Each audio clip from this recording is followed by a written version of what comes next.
I.S.U.P.K.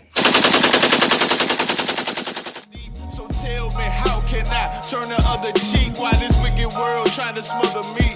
Something gotta shake, I'm gonna cry it out. Time to gird up my loins and ride out. In my soul I feel devastation. In my eyes I see desolation. On my door, death is waiting. But I don't wanna see no more desolation. I said I don't wanna see no more. And in my soul I feel devastation. In my eyes I see desolation. On my door, death is waiting. But I don't wanna see no more desolation. But I don't wanna see no more. Of our captivity, black man, Hispanic man, Native Indian man, and woman. Bro. America is not our rest. America is not our home. This oppressor, who is the Caucasian race, who is the devil that the Bible speaks of, will never look at us as equals. And understand this, we shouldn't want to be equal with the oppressor anyway. Because the Most High God said that we were better than these heathens, man. That we were better than all of these different nations. Let me get Leviticus 20 and 26. Now, we're going through a turmoilous time, black man, Hispanic man, and woman. We can't even walk the streets. We've been going through the same hell that we've been going through back since we came over here in so-called slavery, man. Right now is the 100th anniversary, of Tulsa, Oklahoma, man. Are you aware that the oppressor came down in 1921 in Tulsa, Oklahoma, and burned down that black city, burned down Rosewood down in Florida?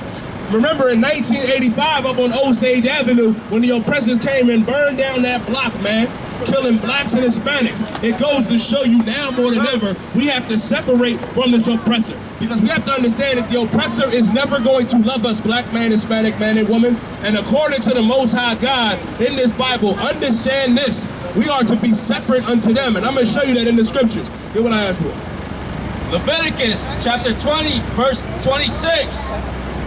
And ye shall be holy unto me. And ye shall be holy unto me. I know we all think holy means sanctified, your pastor with the white robe and gown on. That's not what holy means. Holy means to be separate when you look it up. And the Lord is saying, ye shall be holy unto me, black man, Hispanic man, and woman. Ye shall be separate unto me. Do you see how possessive the Most High God is? He's saying, black man, Hispanic man, and woman, ye are to be separate unto me. So what does that mean right there? It goes to show you, man, that somebody's been lying to us. It goes to show you that the Most High does not love everybody. Read it again. And ye shall be holy unto me. And ye shall be holy unto me, meaning ye shall be separate unto me. Read on. For I, the Lord, am holy. Wait a minute. For I, the Lord, am holy. God is separate. Now, if we're separate and God is separate, where does that leave these other nations? Where does that leave Bob, Fred, Tim, Susie, Becky, Adam? Where does that leave them? Doesn't matter, because the Most High God does not give a damn about these oppressors. He does not give a damn about these other nations. He's saying, black man, Hispanic man, and woman, ye shall be separate unto me, for I, the Lord, am separate, man. We got to understand, man, the Most High God is our Father. Black man, Hispanic man, and woman, He's our Father. We all have kids out there. You punish your children if they go down and mess with those knuckleheads on the corner, man. You don't go and punish everybody's children. You're not their father. I'm not your father out here. I'm not your father. But the Most High God is our Father, black man, Hispanic man, Native Indian man, and woman. You know, and have severed you from other people. And have severed you from other people. The Most High severed us from other people. Wait a minute, I thought God loved everybody. I thought the Most High God loved everybody. But it says He severed His people from other people. What does it mean to sever? If you sever your arm from your body, you removed your arm from your body. Now, the Most High severed us from these other nations, severed us from the oppressor, severed us from the Chinese and the Arabs. And let me tell you this, during the time of segregation was a great period for blacks and Hispanics, and I'm going to tell you why. Because during segregation, we were forced to love and be and buy and build with each other. During segregation, we had our own schools. We had hospitals. Our communities were intact. Look at Tulsa, Oklahoma and Rosewood, man. But now, look at it. The oppressor came down and burned our cities to the ground. And during that time, we were thriving. While they were going through their depression, Depression, black man, Hispanic man, and woman, we was thriving in Tulsa, Oklahoma. We were thriving in Rosewood, but the oppressor couldn't have that. Now that we've been desegregated, now what happens? Now that gives the oppressor the right to come in our neighborhood and murder our wives while they lay rest.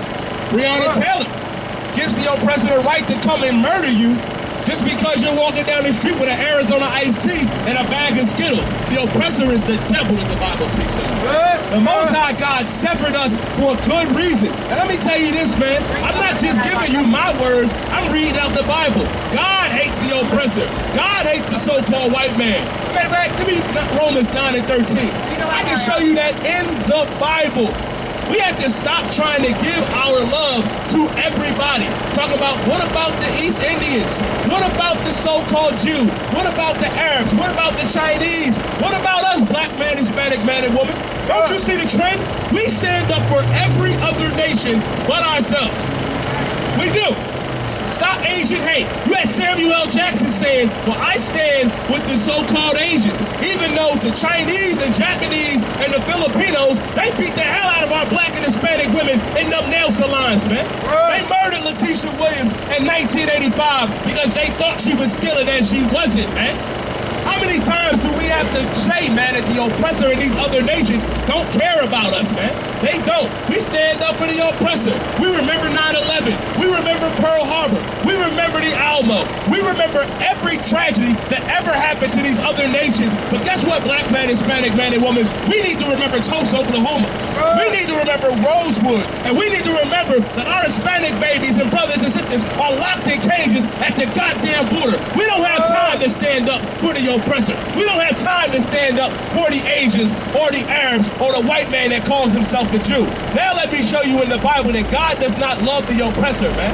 That so-called Jew that's not a Jew, that's perpetrating a fraud, he's not an Israelite. The real Israelites are on this chart, and God loves us, and he hates a specific people. Let's see what it is. Read what you got. This is the book of Romans, chapter 9 and verse 13. As it is written, meaning as it is written. Paul is saying as it is written. For you Christians out there, Paul is quoting something in the so-called Old Testament. He's quoting Malachi. As it is written, read on. Jacob have I loved. Jacob have I what? Love. Jacob have I loved. Who is Jacob? Black man, Hispanic man, Native Indian man and woman. We are Jacob, Yasha Allah. We are the children of Jacob, man. If you are on this 12-tribe chart, you are a descendant of Jacob, man, and God loves us. Yeah. 144. Yeah. Everybody ain't built for this, man. I'm telling you. Yeah. Man, the Israelite School of UPK and Commander General Yohanna presents Hebrew Academy, man, at the 52nd annual Passover, man. We are an elite group amongst an elite group, man. We the set apart of the set apart. This ain't for everybody, man. Everybody is not required to do the Hebrew Academy. But if you desire to bleed and sweat, man, for these covers, man, if you desire to anguish and pain and all the suffering that it takes to attain this greatness, man, then present yourself worthy at the 52nd annual Passover, man, hosted by Commander General Yohanna at the BH Ranch on April 24th at 14149 Player Street in Houston, Texas, man. Shalom.